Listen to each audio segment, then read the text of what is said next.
making kimchi, and yeah. Of course you were. A little bit of kitchen fun, just taking it easy. So, but this is very exciting. It is. This is our first or second video chat. So I think for today our structure is going to be check-in about what we're knitting, and then who is inspiring us, and then we're going to have a feature section. This time we're going to be talking about your pattern, the orchid cardigan, which you are currently modelling, so very excited about that. And then we're going to round up with a favourite three, and we'll reveal that when we get to the section. So yeah, tell me, Julia, what are you knitting at the moment?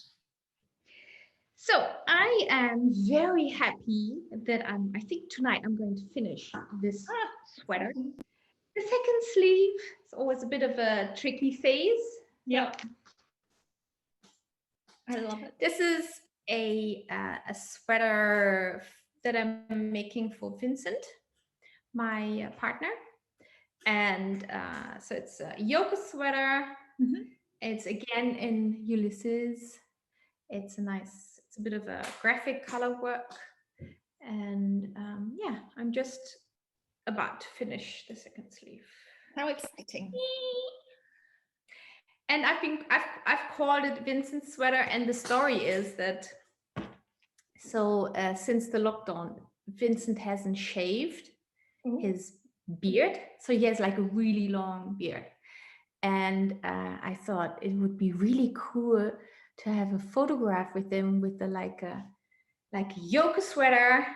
I just had this photograph in front of me. Yeah. How I would like, and I thought like, oh, it's so cool. I could make a sweater for that. So then I started to knit the sweater, and this is a very cool inspiration. You're starting from the photo shoot and working your way backwards. Exactly. Yeah, I always really enjoy the photo shoots. I mean, it's a bit of a push-pull. It's really nice because I have a certain idea, and then you have to let go of the idea because things you have to adapt to the situation, and maybe it doesn't turn out the way you planned, but it's just really nice to bring it all into an image. So for sure. So and then his idea is that if hopefully a certain event will take place in November in the United States, that he will be shaving off the beard. So I had a deadline, and I'm not quite sure if he's going to let go of that beard because he's pretty fond of the beard now. He likes his beard. Look, it's a very majestic beard. I've seen it. Yeah, it is. I think he's impressed himself. Yeah. Those whole beardiness. Well, okay. Anyway, that's what I'm working on. But what are you working on? I am working on the West Knits Mystery Knit Along Slip Stravaganza shawl. So this is a spoiler alert. Sorry, I should have alerted people first. But I am a very slow knitter. So this is section 1, and I think there are 2 more sections that have already been published. But I'm just going at my own pace and enjoying it and doing a few rows each night. And yeah, it's the first time I've participated in the mystery knit along while it's going on. I have knitted one other MKAL shawl, but this is my first time doing it with the cool kids, so that's really exciting for me. And we've got a huge group of colleagues at Stephen and Penelope who are also so that's really nice. We have our own WhatsApp group and following along everywhere and everyone there. So that's what I'm making. I really like your colors that you've picked. Oh, thank you. Yeah, that was a lot of fun. It's almost all stash yarn, which is always exciting. But Stephen actually came over for dinner one night, and while he was here, I put together the palette, and he said, you need to include some mohair. So I had to go out and buy one skein of mohair, but I think that's a pretty easy escape from the MKAL stash. Yeah, adjustment that a lot of people go through. So Yeah, and have you already used the mohair? No, it's yes, coming up. I have. It's a little hard to see. It's in the orange. So it's the Beatrix mohair. If I hold it up, maybe you can. Oh, yeah. Maybe a bit more on the back side. So yeah, it's being held with a lace weight merino that I have no idea where I got, but it was sitting sort of in my stash for a long time, so it's good. I'm really happy to be using that. So there's this account that I've been following for a couple of months. It's called Max Who Knits, and it's also related to a Ravelry account which is called Max Justy. yeah, and Max Who Knits has a really cool Instagram account image, and the whole kind of like the grid setup is also like a white, everything's photographed against a white background often, so it gives a really nice grid. And they so they knit, I think, weaving, some punch needle, yeah, and so apparently it's from a person who's 16 years old, which is pretty amazing, and it's just, I find it very aesthetically very inspiring. And I kind of like, I have the hope that they're gonna maybe in the future design some patterns that are really cool and that we can all knit. And yeah, it's just a really, it makes you just really happy, that account. So yeah. When you introduced Max Who Knits to me, I also, that awesome color aesthetic is really very inspiring and exciting. Yeah. And my inspiring account at the moment is Rastus Rastus 0226, and he's a knitwear designer based in Taiwan. I came across his pattern actually through Ravelry rather than through Instagram first. And he has just a few patterns published at the moment, but they all have this really great cohesive aesthetic, which I think is really difficult when you're just starting out with your creative career, and something I always find really inspiring. Lots of really graphic, linear, quite clean, modern looking stuff. So mostly shawls and scarves. The Skylar shawl was the one that really stood up to me first. It's a color work shawl in just two colors, at black and sort of a cream or mushroomy beige. And then also pattern that he hasn't published yet, but I'm really excited.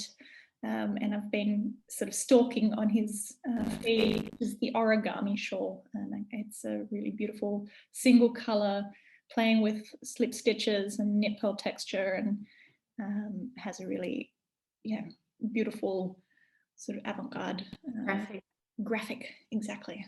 So that's who's been inspiring me. I really love finding more male knitwear designers. You know, I'm a very staunch feminist, and I usually am more interested in a feminine perspective, but I think in a female-dominated industry like the knitting world, what I really want to see is diversity, and I want to see people's perspectives who don't always get the dominant voice, and that's one of the things I am really excited to find. Yeah, for sure. Yeah, definitely.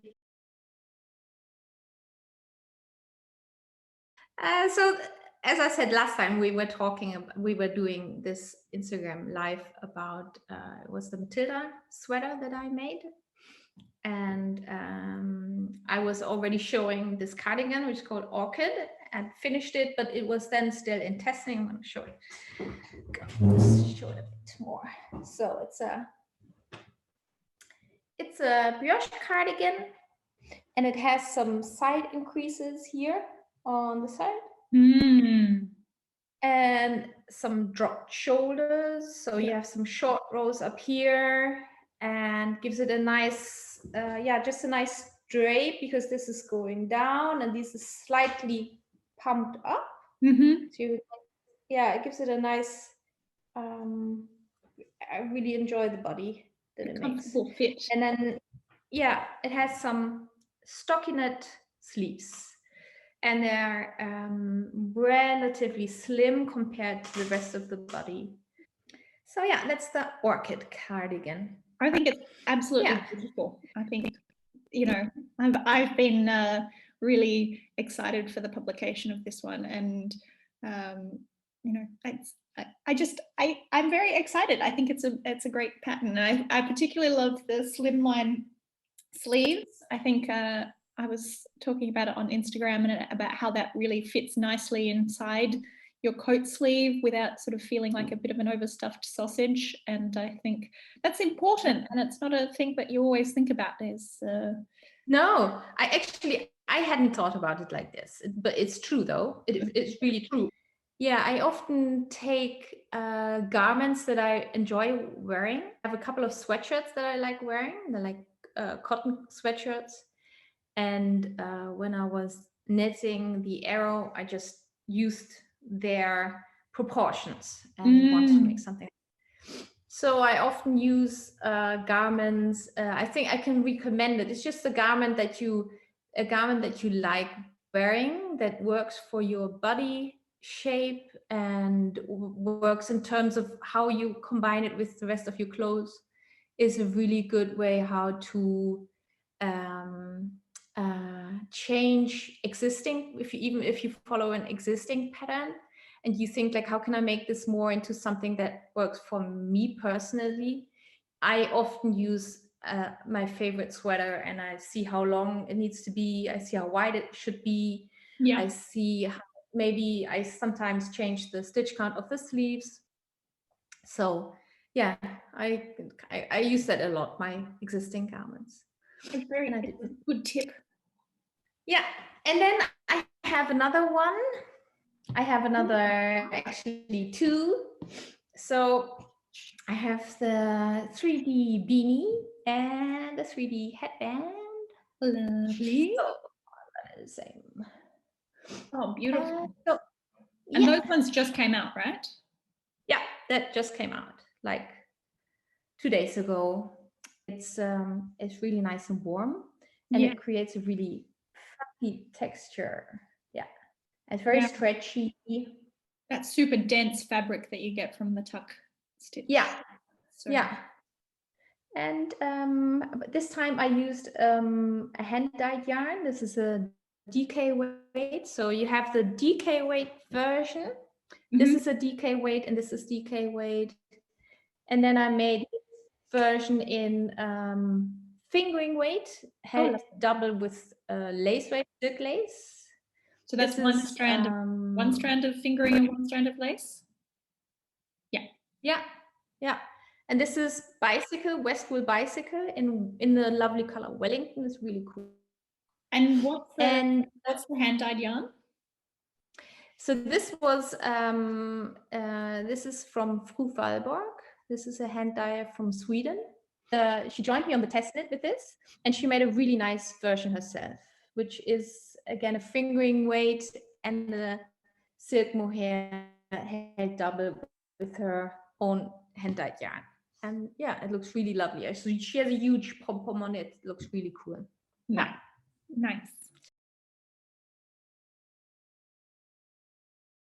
So our favorite three this week's gonna be our 3 favorite teas. And topic near and dear to my heart. Since I've been working at home most days, I think I probably drink upwards of 5 pots of tea a day. I just have a nice pot sitting next to me all the time, and it's just constant for me. But okay, so my 3 favorite teas. Number 3 is a smoky Lapsang Souchong black tea, and this was a tea that my dad used to drink, and as a kid I thought was absolutely revolting, but I have really come to love probably in the last 2 or 3 years. It's my sort of after dinner tea. It's really, yeah, mystery nights kind of thing. I love it. Number 2 favorite tea is sort of my rotating out. It's changing all the time. At the moment, it's a blend from Het Kleinste Huis, which is a little tea shop just down the street from Stephen and Penelope, where we work. And they're very, very sweet couple who run that business and love tea as much as we do, or more even. Anyway, they're the blend that I love. It's not a true tea, it's a rooibos. So maybe somebody would say that doesn't count, but this one is fantastic. It's called Monet's Garden. It's a really beautiful tea blend. Like just looking at the tea in the packet is really a sensory experience. It's got little chunks of dried mango. It's got this limey perfume. There are whole cardamom pods and rose petals and I think calendula petals. It's just a really delicious, fruity, non-caffeinated tea, which sometimes is important. You know, you get a little bit overbuzzed in the afternoon. And then my number 1 favorite tea is just a very bog ordinary breakfast tea with milk, and I have at the very minimum at least 1 big cup a day, which is how I start my day, but often it's 4, 5, 6 cups of black tea. My favorite blend is an Australian brand called Narada, which I can't get here, and I'm pretty happy with anything as long as it's strong and black. At the moment I get the teapot bags and I just drink those ones in a cup. How about you? What are your favorite teas? Your turn. Yeah, so I think my number 1 is also an English breakfast tea kind of tea, like yours. I have the same. I think that's kind of like that needs to happen at a day. You get this moment where you really have that kind of tea, and only that tea helps. And I like and so I like it's probably kind of like an Assam mix. Needs to be very strong. The tea bag needs to be sitting in there for at least maybe up to 10 minutes sometimes. Yeah. I'm always the person where the colleagues asks who's left her tea here. There's still a tea in the kitchen. Who's left her tea in the kitchen? And that's me, and I'm shouting, leave the tea bag in there. It needs to stay in there.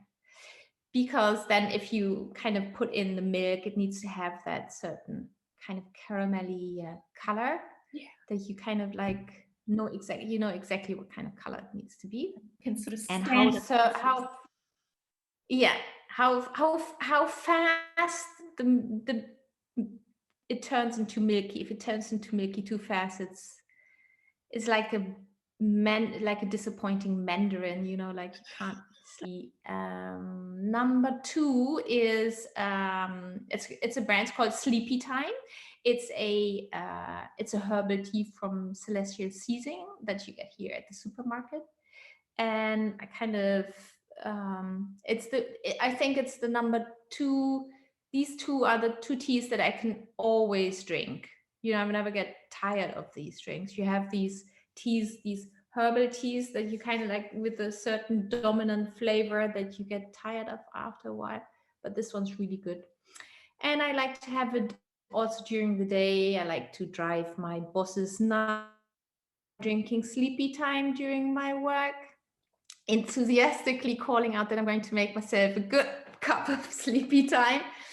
And so that's my number 2. And number 3 is like the hotspot, the varying one. Yeah.